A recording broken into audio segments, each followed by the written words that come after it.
Hello bos, selamat petang. Saya Mr. Pang. Hari ini kita kedai pun ada baru punya stok mari ini. Tahun 2018 Volkswagen Passat 1.8 auto. Ini baru punya model, tengok dia punya lampu sudah lain. Okey, harga jual 43,800 sementara macam ni. Tapi mungkin nanti akan buat touch up lah sebab ada batu kena. Tapi original cat lagi. Dalam macam ni ya, semua cantik. Dia minyak dah ada. Servis pada Volkswagen Service Center.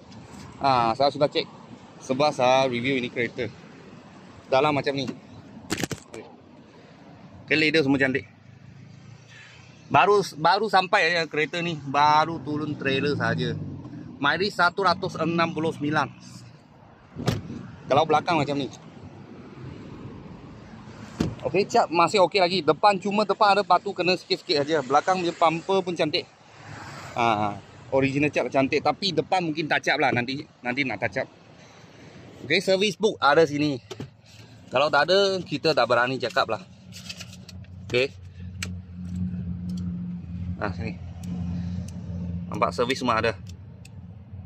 Sampai tahun 2025. Kat sini. Okey. Kalau kereta ni boleh full loan, memang boleh lumbeng. Bulan 600 lebih dah. Saya agak-agak kira aja. Kalau cash 43,800. Kalau bos-bos dengan kawan-kawan saya berminat, boleh cepat-cepat kontak saya atau tanya saya yang kereta ini masih ada tak. Sebab ini baru turun trailer sahaja. Kalau ada apa murah-murah kereta, saya akan video lagi. Thank you bos, thank you.